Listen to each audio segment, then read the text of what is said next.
Hello crafty people, it's Sharon here again, and today I'm bringing you a video which is going to create a beautiful floral card using some die cuts that I already have, and also creating a beautiful soft diffused backing with a sort of ethereal appearance to work beautifully with these die cuts.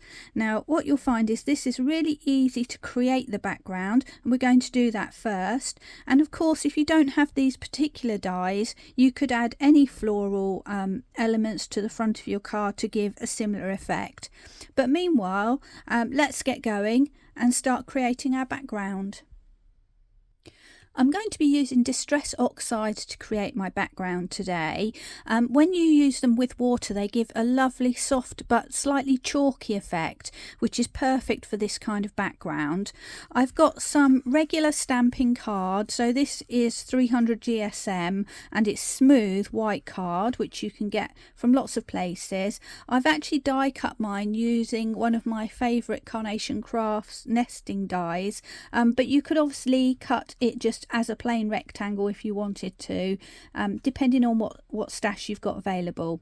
So I'll put that to one side for a moment, and the oxides that we're going to use are Faded Jeans, Picked Raspberry, and we're going to also add in some Cracked Pistachio later. But to start with, I'm just going to use these two ink pads here, and what you need is a non-porous surface, so either a piece of acetate or a glass screen like I've got here, and we're going to just simply splodge these ink pads onto this surface like so. And I'm going to do the same with the pink, just in between and here and there.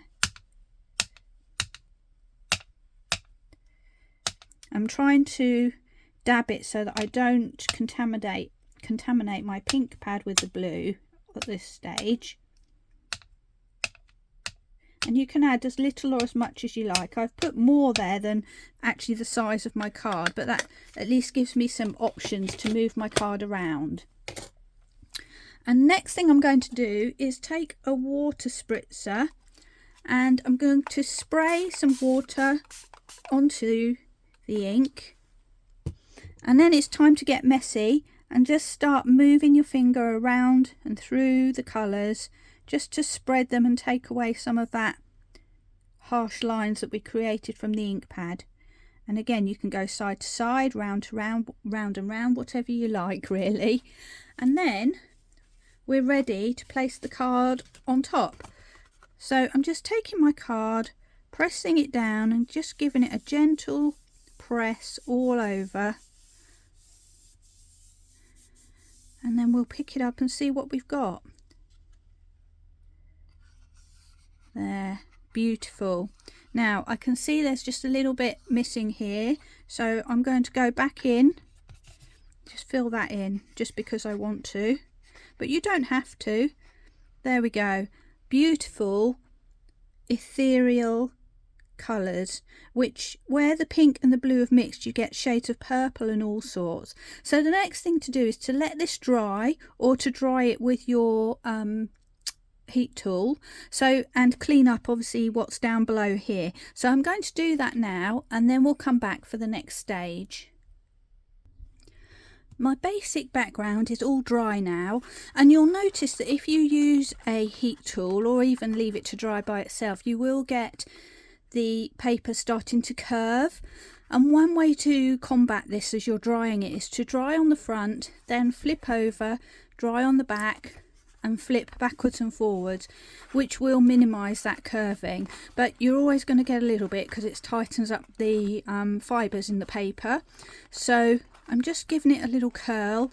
If it bothers you a lot, you can put your piece of card under a stack of books and leave it there for a few hours once you've finished doing your creating, and that will obviously smooth it down to be flat again. But for now we want to move on, so we're going to add some more texture now, bringing in the Cracked Pistachio, and this time I'm going to, nearly dropped it on my card then. I'm going to just put some down on my glass mat once again, and bringing in this time some water and my fan brush, I'm going to pick up some of that green and I'm going to add some splatter just by tapping on my brush. Let's see if I can pick up any more.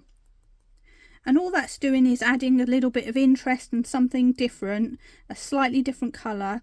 And you'll notice with the colours that I've picked up that I'm trying to pull on the colours from my flowers. So I've got a sort of a blue, purple, pink for the hydrangeas, and picked up on the sort of highlight of the green leaves with my cracked pistachio.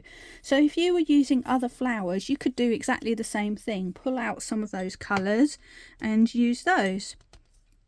So once again, for the sake of speed, I'm going to give this a little bit of a dry off, and then we'll be back to continue again.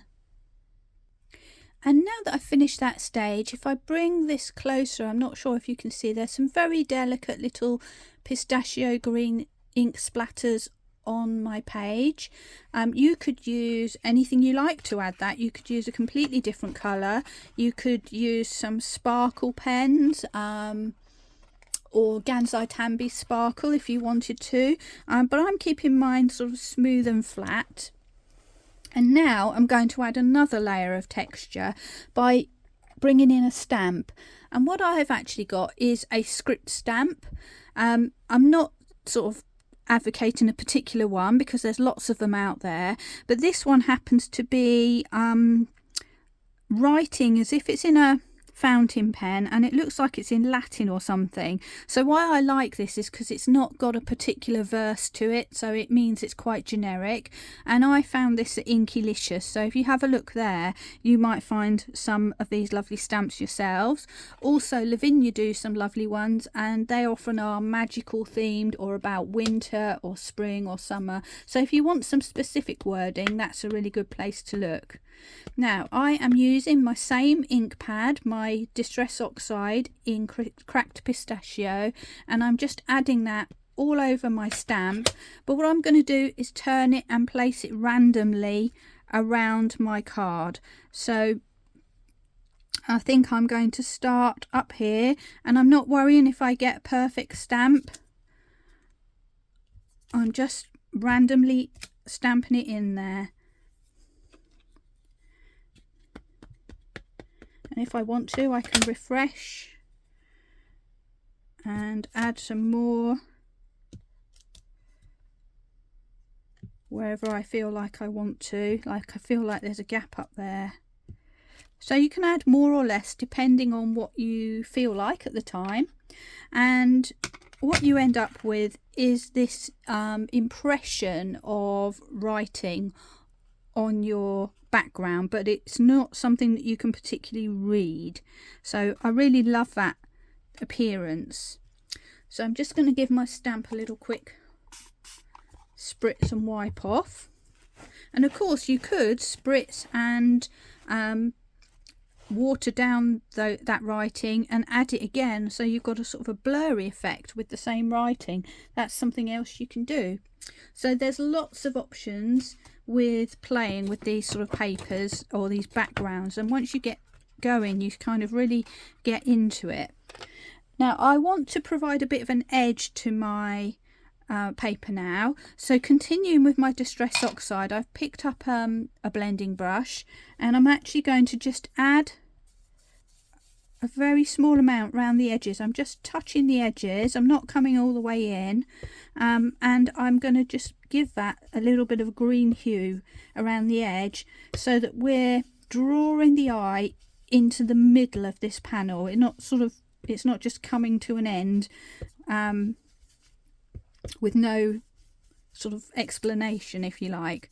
So hopefully you can see that there's just starting to get a pale green edging, which I think just brings it all together again.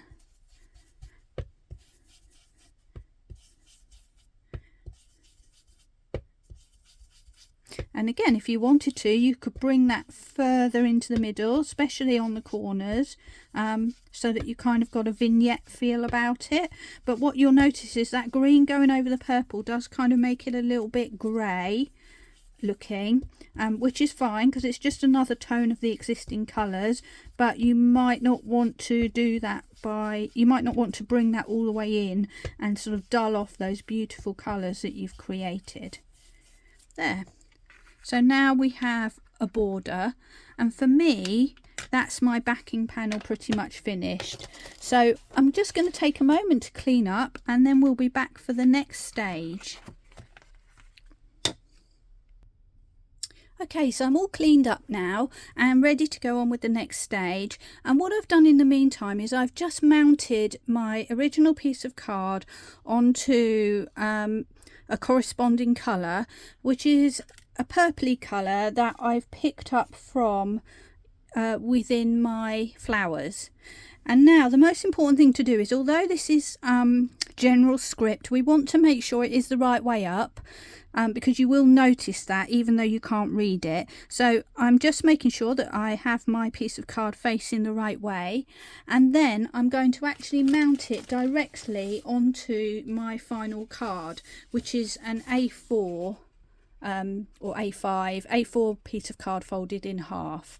So I'm just going to take a moment to do that now, and I'm going to mount it centrally. All of the edges around it will not be identical in my case, because the rectangle ratio of edge to width is not the same on both of these pieces of card, but as long as you keep the edges the same top and bottom and side to side, it doesn't really matter. So if we look here, I'm just placing that down now. And what I'm trying to do is try and keep this side and this side roughly even, and this side and this side roughly even though the top and bottom margin is bigger than the side to side margin. So that is how I do it, and I think it actually looks quite nice. Of course, excuse me, if it bothers you, again, you can place it with the same margin all around and just trim a little bit off the top of your card, but that's entirely personal preference. Now, going back to the reason I've stuck this on straight ahead is because I want to place my flowers so that they're actually going outside of the boundaries of this piece of card. So if we take a look at my first card, let's have a look. You can see that these flowers are poking out of the edges, which gives a more natural appearance and brings the whole card together. So that's what we're going to do. And again, you can make that choice whether you want to keep everything inside your frame or move it outside. So there are lots of options there. And now just a quick word about the dies that I'm using today. I've picked one of the Flower of the Month dies from Two Red Robins, and the ones that I've picked are Hydrangea, obviously.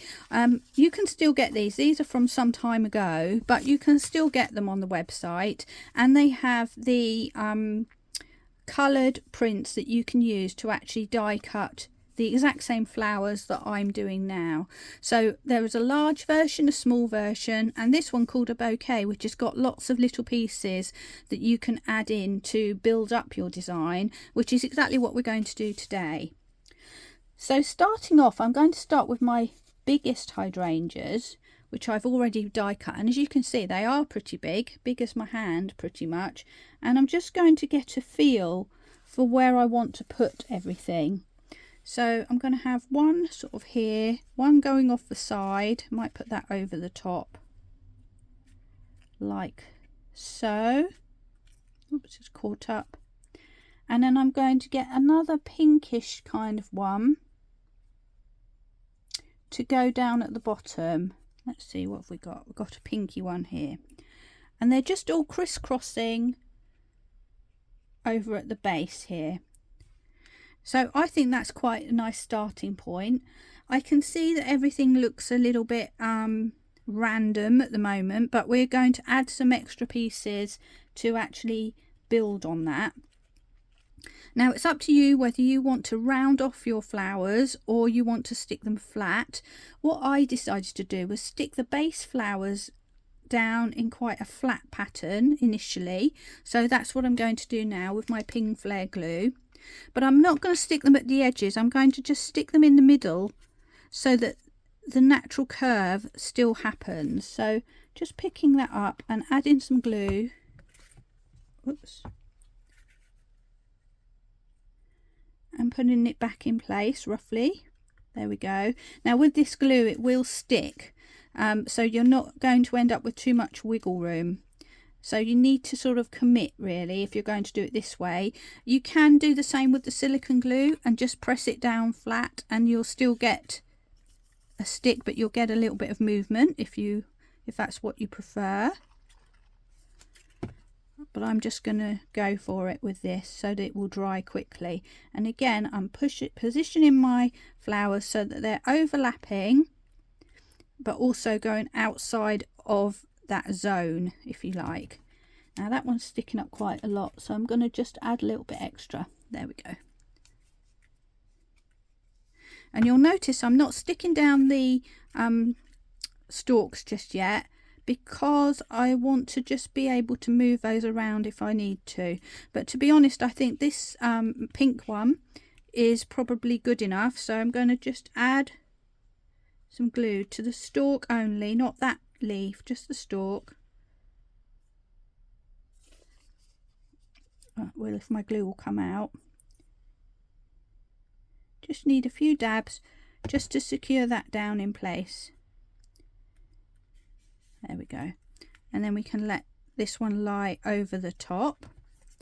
And then we'll bring back our pink one. And what I'm going to do is just loop that under the leaf of the blue one. So I'm sort of knitting them together. So let's just put some of the glue on there.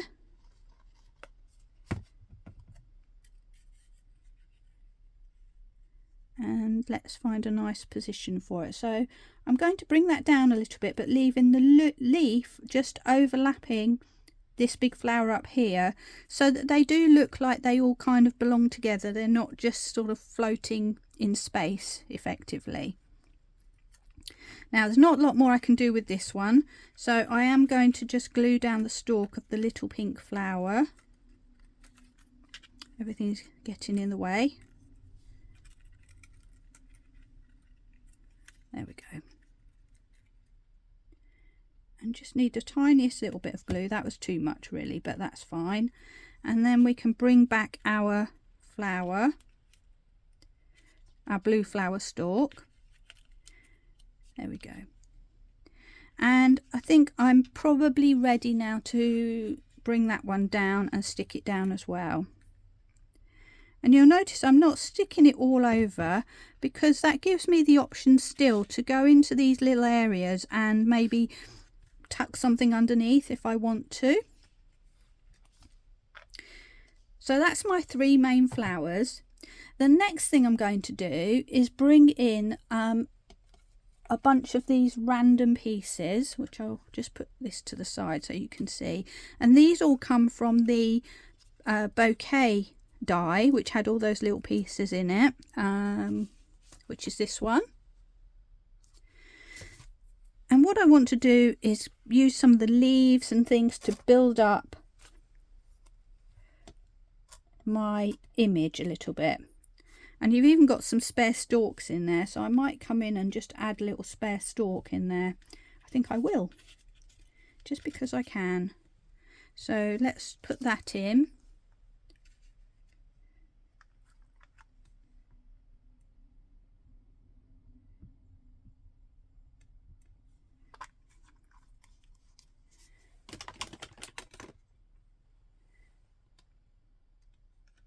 Oops. Easier said than done. And what I'm going to do is just poke that in and just have another little frond in there. I'm just going to get rid of that bit of glue.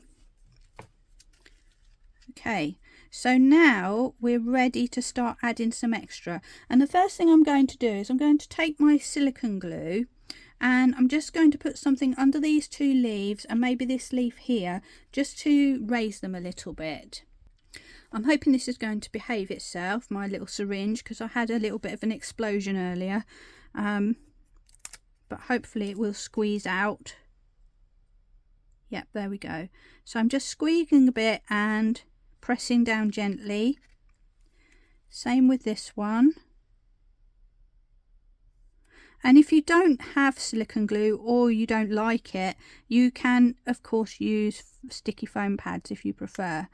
The problem with those, or the disadvantage I would say, is that once they stick you can't really move them around. So that's something to bear in mind. There we go. And I'm sticking them sort of on the end, sticking the glue towards the end to just give lift but also support to those leaves, because eventually this is going to go into an envelope. Right, so that's part one done, and now we're going to start moving on and adding, I think first of all, a bit of foliage, because it's looking a bit bare down here. So I've got a nice little three-way leaf which I just want to put down here, I think, and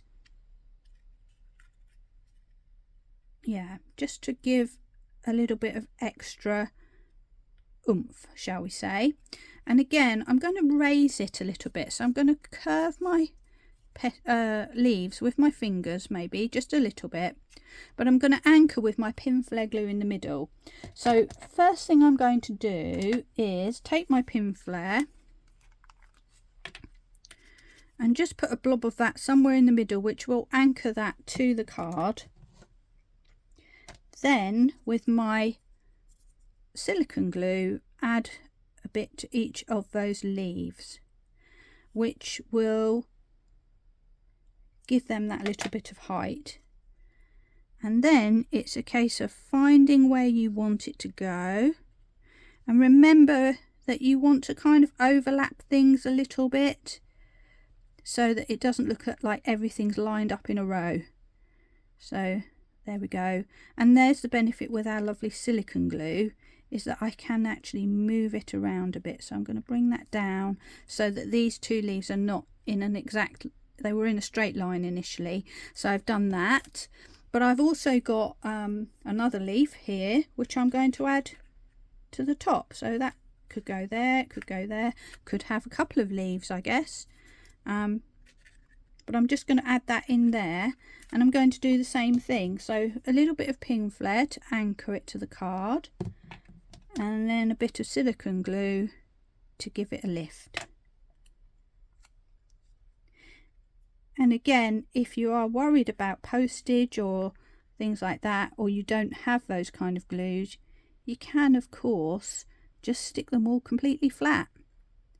There we are. So now we've got a bit of a sprig of leaves going on at the bottom, and I feel like sometimes that this needs a little bit more down here. So there's this lovely little corner piece.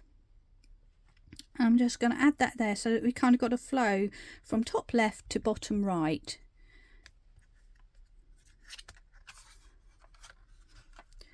So again, it's up to you what you want to use. I think I'm going to just use a little bit of the pin flare again.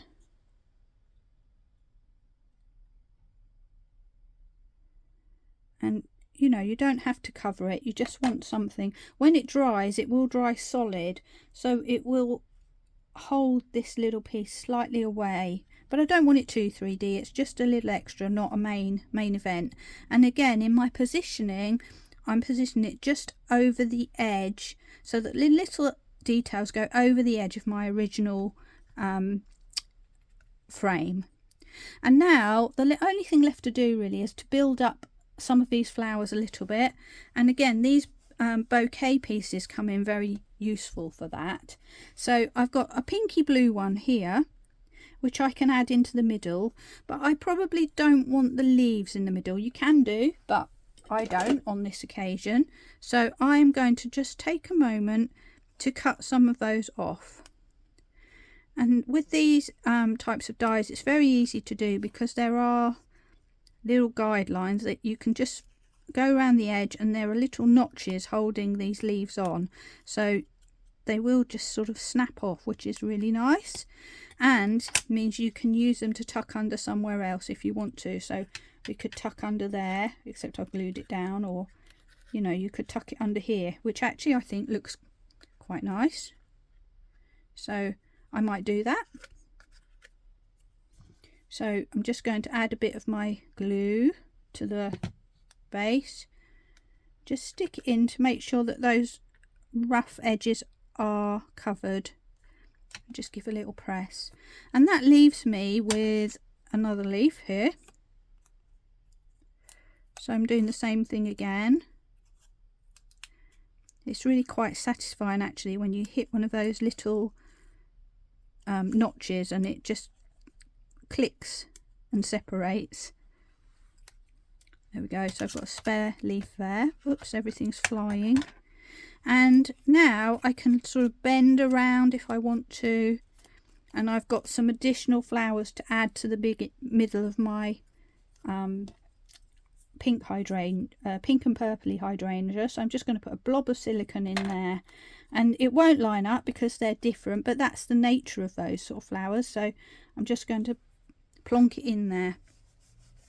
I've got the same thing for the blue, and this one does have some green within it, you can see. So I'm going to leave that exactly as it is because they're like little buds and shoots, and it does bring a bit of more green into the picture. So just really coordinating everything and pulling it all together. So again, a nice blob. And then I'm just going to plonk it down. Not directly in the middle necessarily, so actually I should do that with this one as well, putting it slightly off centre so that it doesn't look like we're making a sort of round tennis ball effect. These are items of nature after all, so they're going to look a little bit different. And finally I'm going to add some to the bottom of my pinky one, and I think for this one, and this will vary depending on what pieces you pick up, but I'm going to have a go at just cutting away these top areas.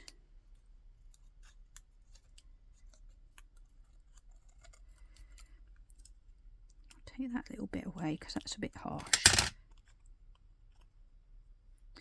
See how that looks. I think we can get away with that. So this one is going to be slightly different. They're never going to come out the same, even though I followed the same formula. I've got sort of two slightly different looking cards, and that is one of the things I love about this technique. There we go. And just to balance that off, what I can do is take one of my little tiny ones and just add it into that area. So there's these little individual flowers. You could really go to town and layer this and add loads of these individual ones as well. But I'm just sticking to the two layers. And that is just about the end of my card. So once again, I'm just going to clean up for a moment, and then we can give you the final shot of the finished card. Just one more thing before I show you the final card. I thought I'd share just quickly how I like to store my dies and my die cuts, because what I happen to do is often print off a lot and I start cutting and cutting and cutting and never get round to making a card. So I found that this is a useful way not to waste any of my prints and also keep everything together. I've got my actual dies in a plastic folder. This one comes from Two Red Robins, but you could use a cellophane bag or whatever you've got to hand. I've got my tiny pieces in a separate bag just to protect them so they don't get lost. So that is just a C5 card bag, but you know, that I'm reusing. Or it could be anything that you've got to hand. And I've done the same with my bigger pieces, just so that I've got them in a nice safe environment. And then I've got myself an A4 plastic folder that can go into a ring binder if you want, and the things that I haven't cut yet, of which you can see there are quite a few, I've got those there and ready to go in case I want to cut the odd one.